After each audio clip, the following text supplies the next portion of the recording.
So for more on this, we're going to be joined on the line by CEO of the South African Water Chamber, Benoit Le Roy, to weigh in on the developments in the water supply challenges in parts of Gauteng. Benoit, good afternoon, and thank you for your time on the SABC at this hour. Hi, Liesl. Always a pleasure, but sad to be talking about this ongoing issue, unfortunately. Well, absolutely. And just given the questions that have come to the fore, I wonder what are your thoughts are emerging on the briefing that happened earlier on, the hits and the misses in solving this crisis?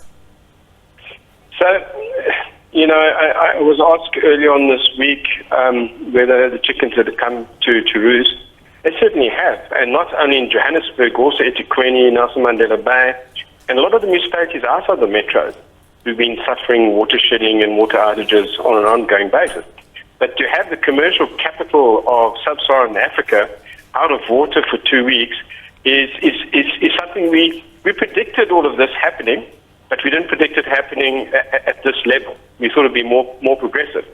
Now, when systems are vulnerable, it doesn't even take a valve to topple it. And the valve is just a red herring, so we must just ignore that, because if we can't operate the valve, we must just move out the city today. Tomorrow will be far too late. I think that's a load of absolute nonsense to try and divert attention.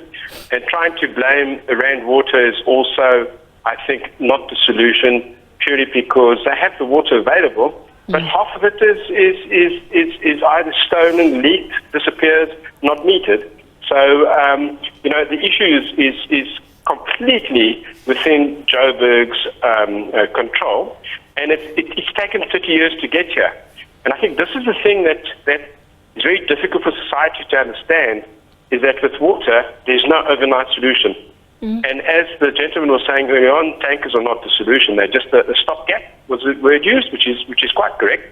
But it's a health, introducing a breakage in the supply chain, and you can get contamination, and we saw people dying of cholera because of tankers and the likes in Tshwane early on this year. Yes. So that's why you have a closed pipe system that is hermetically sealed. We have chlorine in it. We boost the chlorine along the way as Rand Water sends it along to Johannesburg. Johannesburg also boosts it in their pump stations, in their reservoirs. Now, it's a sophisticated system. It's out of sight, out of mind, until it doesn't work. But, you cannot operate a system that was designed 40, 50 years ago in today's world. You can't do it. We have three times the population over the last 30 years, and we're trying to operate with manual valves. This is unheard of. In an industrialized country, this is... I was actually shocked when I saw, because people missed the point of the valve. The valve's a manual valve. We don't do manual valve. I'm sorry. It's if you go to the private sector and have a look how if we had to have manual valves in our petrochemical complexes, in our food and beverage industry and the like, we'd be starving. So, and we are now for water. So the system is old. It's decrepit. It hasn't been invested, and everybody's saying that. And yes, the 25 billion. A couple of weeks ago, it's gone to 26 last week to 27 billion this week. And the mayor actually said 113 billion a couple of months ago. But that's the replacement value of the water assets in city of Johannesburg. Benoit, let's get into that. Let's actually get into that, because I wanted to look at how the communication between the different stakeholders is emerging from your vantage point, and also speaking to that blame game between Joburg Water, Rand Water, city officials pointing fingers at each other as to who is to blame. It seems like there's a leadership crisis or breakdown in leadership on that front as well. Yes, leaders don't blame each other. We're not primary school children or kindergarten children. We find ways, and we show united front. But so that's the first thing, and it's because those leaders unfortunately do not understand what's at hand, and we call this ineptitude, and it's deeply rooted into our society, and we've got to root it out. And people are scared of speaking about it. And that's why it carries on unabated. But, Rand Water has got a water use license. It is providing more than what its water use license is designed for. And if we didn't lose half the water in non-revenue water, we would have an abundance of water. So the issue is not primarily with Rand Water. It doesn't mean Rand Water doesn't have problems.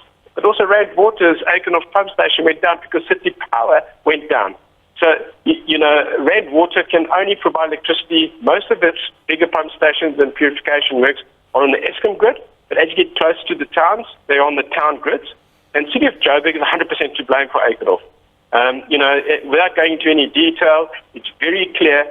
And in actual fact, the mayor a couple of days ago made it very clear that City Power had lost part of a substation, and there was some flashing, and there was some poetry around it, which was actually quite gibberish. But anyway, the reality is our electrical and water systems in this context here are in the dire state, and to fix it overnight is going to be quite difficult. But what we're going to do firstly is stop blaming each other, acknowledge the issue. We've failed for 30 years. Let's fix it now. Let's get the best brains. Let's get the private sector's waiting to invest in this. And it doesn't mean it's going to cost the consumer more, because the private sector can take a good long-term look, because the assets are designed for 50 to 75 years. And they've expired now about 20 years ago. So, you don't repay them overnight. So it's a long-term cycle bond, and we can dilute those costs. But we need to have the right policies in place. We need to have the right procurement systems in place. We need to get the sticky fingers out of it. And we need to have real leadership that doesn't point fingers at each other like children, so that we can actually move along. We've got a lot of people who are unemployed, who are highly qualified, who would love to do the work, but not allowed to enter the system. Yeah, and I was personally involved 2 decades ago in closing the largest water EPCM company, purely because government wasn't committed. And we said it would take 2 decades for it to go onto its knees, but we didn't think it would go this bad. But the underinvestment is really huge. So we've got to invest 10-20 billion over the next 2 to 3 years in Joburg alone. Now, Ekurhuleni and Tshwane need the same amount. eThekwini, it's over 20 billion also is their number. And we need to do it very quickly. And national government is not going to help you, because they are not the owners of the infrastructure. They are the policy, etc. So this is a local issue. We need to mobilize and we need to sort it out. We'll create a lot of jobs. That's the upside of it. We'll create a lot of jobs. And also we'll keep business in our metros. We can't afford for the food and beverage industry to move out of towns, which they've started doing because they can't get electricity and water.